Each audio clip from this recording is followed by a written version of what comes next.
Come on, yep. Just come on through. Sounds good. All right. Well, good morning. Thank you for joining us. My name is Bruce Gordon. I'm with the Minnesota Department of Public Safety. Thank you for joining us here, and for those of you that are watching online across the state of Minnesota, we appreciate you being with us today. The National Weather Service says a major winter storm is on its way. We'll be hitting the state today and through Saturday. 6 to 10 inches of snow expected. The wind chill on Sunday morning in the dangerous category, 30 to 40 degrees below zero. That will be causing some very dangerous conditions for Minnesotans. We have some people here today that will remind you what to do to get through these kinds of situations, and to remind you about some of the things that we can do to stay safe, whether it's in our cars or in our homes. First up will be Lieutenant Robert Zach, Minnesota State Patrol. He's going to talk about safe driving tips if travel is absolutely necessary and how to avoid becoming stranded. Kevin Gutnick with MnDOT will talk about the efforts to clear the roads and safety around the plows. Also, Kevin Reed, the Deputy Director from Homeland Security Emergency Management Division of the Department of Public Safety. He'll talk about how to prepare a winter survival kit. If you have to drive, you need one of these in your car. Jim Smith, the Chief Deputy State Fire Marshal, will be here to talk about home heating devices and how to be safe in your home with alternative heating sources. Also, the importance of clearing snow away from fire hydrants and from around gas meters. And then Kathy Tenbrook, the State Director to Prevent and End Homelessness, will discuss what to do if you encounter someone who might need some help during this weekend and during these cold winter evenings. We'll start with Lieutenant Bob Zach from the Minnesota State Patrol. Good morning. The next few days are going to be pretty challenging for us across the state of Minnesota. So we're advising everybody to stay home if at all possible, to postpone any trips they may have planned. If you do have to venture out, make sure you're prepared for the trip. Make sure you have at least a half a tank of fuel in your vehicle at all times.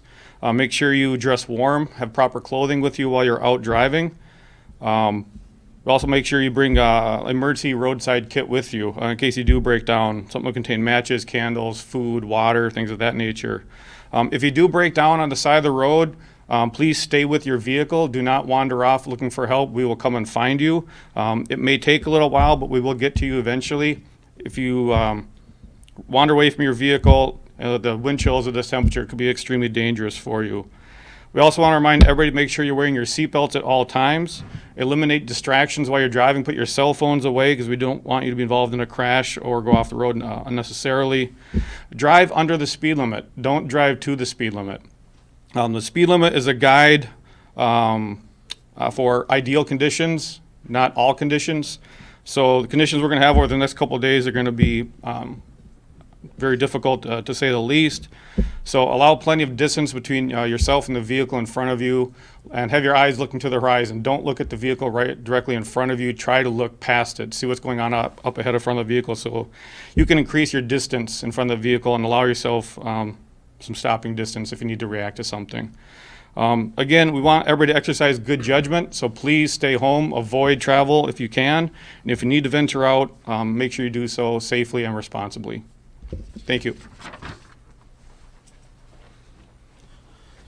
Good morning. I'm Kevin Gutnick with the Minnesota Department of Transportation. MnDOT has crews out now, and we are prepared to manage this snowstorm. The snow is supposed to start moving in to the state. In fact, on the western edge, it's probably here now, and it could hit the metro area sometime around 3 p.m. or so. We anticipate that there's going to be a heavy snowfall and that there will be periods of time when snow is falling quite rapidly. So we have concerns about compaction on the roadways. The fact that when snow falls on the road, we can't get to it with the plows fast enough. Cars will pack it down and that will freeze. Over the late night hours, we anticipate that there will be heavy winds. So tomorrow morning, we will not only have cold temperatures, but we are also going to have blowing snow, which will hamper visibility both in the metro as well as greater Minnesota. In fact, in some ways, it's a greater issue in outstate. Tomorrow afternoon at some point, the temperatures are going to begin to drop dramatically, and that will, again, affect the compaction that's on the roadway. One of the issues with a snowstorm like this, with low temperatures, is the fact that our salt, which is the primary chemical we use to remove compaction from the roadways, to loosen it so we can plow it off, does not work as well. It loses its effectiveness as the temperatures drop. So folks are going to need to slow down and take their time when they're driving. We agree 100% with the State Patrol that if you don't need to travel in the next couple of days, you shouldn't. If you can leave and get home early today, that would be a good idea. But the bottom line is, if you're out there on the roadways, drive according to the conditions and slow down. Thank you. Good morning, Kevin Reed from Minnesota Homeland Security and Emergency Management Division of Department of Public Safety. And you can see over here on the table, we've set out a kit that you could use in your car for any emergency, but specifically for the next couple of days. Boots, gloves, hats, first aid kit, a couple extra granola bars, energy bars. Take a bottle of water with you, and just in case you go off the road and you have to wait for assistance from the State Patrol, you can also use a red bandana or any brightly colored cloth outside your window so that we know that you're in your car. Please stay in your car if something happens on the road, and sit tight, and we'll have one of our troopers come up and find you. The other thing we want to make sure that you do is at home, if you have your neighbors, your elderly neighbors or elderly relatives, and you notice their driveway or sidewalk is not shoveled, check on them, because as the temperature drops, things may happen. So just take care of your neighbors, keep an eye on what's going on, stay home if you can, and stay safe. Thank you. Jim Smith, Chief Deputy State Fire Marshal. The State Fire Marshal's Office would like to remind people that during this cold winter weekend, we do not want you to sacrifice safety for warmth. Almost 50% of last year's 57 Minnesota state fire deaths and fires occurred during the cold winter months, December through March. There were 288 fires that were related to alternative heating styles. 288 fire-related heating-related fires in residential properties last year. 50% of those were caused by portable space heaters. The space heaters are one of our biggest concerns. We want to make sure that everybody keeps combustibles at least 3 feet away from space heaters. Always turn the space heater off when you're leaving your home, and never, ever, ever leave the space heater on when you're sleeping. The example on the screen there shows what happens when you plug space heaters into low-grade power strips or thin extension cords. If you are going to be using a space heater, we strongly recommend that you plug them directly into the house outlet. And lastly, with the snows that are going to be here throughout the winter, please remember to go out and clean off your gas meter. We do not want the regulators to freeze up, which could cause problems. And also, and most assuredly, please clean your fire hydrants. Make sure you shovel around the fire hydrants so the firefighters who are responding to emergency, either at your house or within your neighborhood, don't have to take the extra time to shovel out that hydrant. Time is of the essence when a house is on fire. Thank you.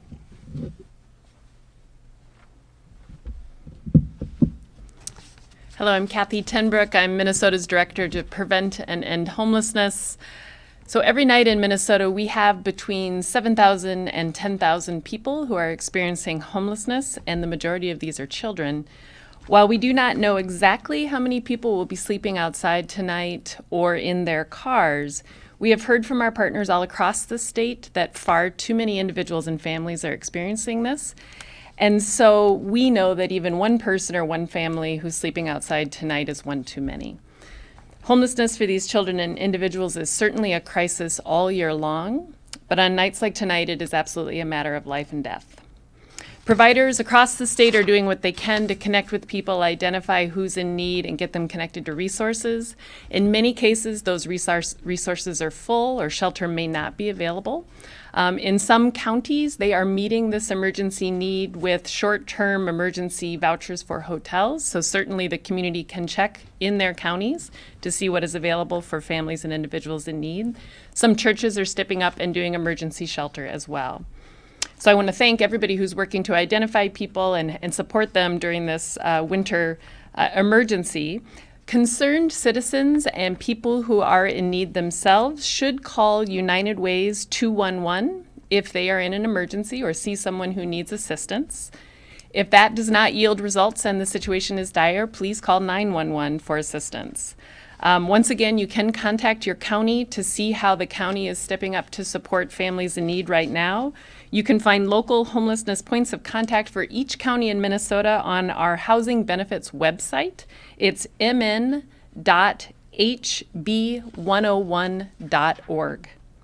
Those points of contact may be able to help you find options even if shelters are full.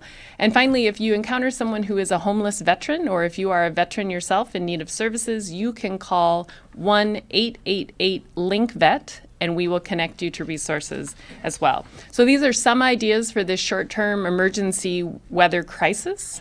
We also want the community to know that in order to prevent this crisis in the future and next winter, we also, of course, are working on long-term solutions as it relates to developing more affordable housing all across the state of Minnesota, which is really what we need to make sure that families and individuals don't find themselves in this situation next winter. Thank you. Okay, we'll open it up for questions for any of our speakers. Does it help that this is happening as we're going into a weekend in some way? Or make it worse? From a travel perspective, or? Well, yeah, I was thinking travel, but. Kevin, why don't you? Certainly. Based on the way the system is moving in, definitely, because if tomorrow was Tuesday instead of Saturday, there would be a morning rush hour, and I believe that it would be significantly impacted and we'd have a lot of travel issues. So yes, it also allows us, the less traffic there is on the roadway, the easier it is for us to clear it. And so the late nights, and because our folks will go 24/7, the late evenings with less traffic is going to help a lot. I suppose some people might be headed out for the holidays. We're thinking they'd leave this weekend. You're asking them if they can to postpone that. Yes, they travel. should postpone. They should keep an eye on a 511mn.org website, which will provide road and weather conditions across the state. But I really think that if you can't get out of town very soon, you should probably reconsider your plans and see what things are like tomorrow afternoon and possibly Sunday afternoon. Kevin, a reminder, I know we've heard these stats before, but what's your complement of crews that are going to be out during this? We have more than 800 plows around the state, about 180, 190 in the metropolitan area, and they will be going 24/7. And what's your timeline for how you attack the roads in terms of plowing and the materials, et cetera? Certainly. We have 18 truck stations in the metro area and many more around the state, and they will operate in the metro area. They'll operate in 12-hour shifts. And as far as when we get out, there was some snow last night. We had crews out clearing, cleaning up after the snow that fell on Thursday night into Friday morning. And right now they're working on the trucks, doing maintenance. And when the snow begins to accumulate on the roads this afternoon, that's when we'll get out. And we'll stay out until it's all cleaned up. In terms of putting down the materials on the roadway, the salt, the sand, or the other chemicals, have you been doing pre-treating already, or what's the timeline in terms of how you address There that? has been some salt put down because of the event that occurred on Thursday night. And we will continue to salt and sand as appropriate. When the snow gets heavy, sometimes it's not worthwhile to put salt down because it just gets plowed off the next pass that you make. Sand also is used for traction, so we'll be putting sand down, particularly when the temperature drops and we get areas where it's slick and salt's not going to do the trick. We'll put sand down, and that should help with the traction. But once the snow begins to lessen and quit, that's when we'll really start to get more heavy with the salt. And then lastly, what's the reminder for drivers out there to make sure that everybody stays safe and let the plows get their job done? Right, we need to give the plows room to work. You can't see really very well from the cab of a truck, and your focus is on the roadway ahead of you. So you shouldn't pass a plow, and you should just take your time. And as the State Patrol said, you need to slow down and drive according to the road conditions. I think many of the crashes that occur because people are moving too fast and they can't control their vehicle. Any other questions? For the state patrol? Yes. Not to be morbid, but you kind of go into these events, kind of figuring that there could be likely some fatalities out there. I mean, how do you, that's got to be a tough thing going into this. It's possible, but that's something that can happen any day, any time of day, any sunny day, snowy day. It's no different. So our message in that regard is still the same, to make sure people are wearing their seatbelts, they're not driving distracted, they're going to the conditions, paying attention to what's going on around them. They do those things, and their likelihood of being involved in a crash or a fatality go down dramatically. So a good reminder for everybody in an event like this, even more so, pay attention, focus what's going on around you, slow down, and give yourself room to make adjustments to your speed, your lane position if you need to, and not make any quick evasive maneuvers on slick or slippery roadways. And we've seen lately, and I know this is another issue, is people getting out of their vehicles if they spin out. Right. What's the message there? If you do spin out or you go into the ditch, stay inside your vehicle. It's much safer there. If you spun out in a curve or hill because maybe going too fast for conditions, the likelihood there's somebody might be coming up behind you doing the same thing, and we want you to be inside your vehicle where you have that crumple zone, where you have airbags, you have seatbelts, you have added protection. If you're outside that vehicle, you don't have any of that. Okay. Any other questions?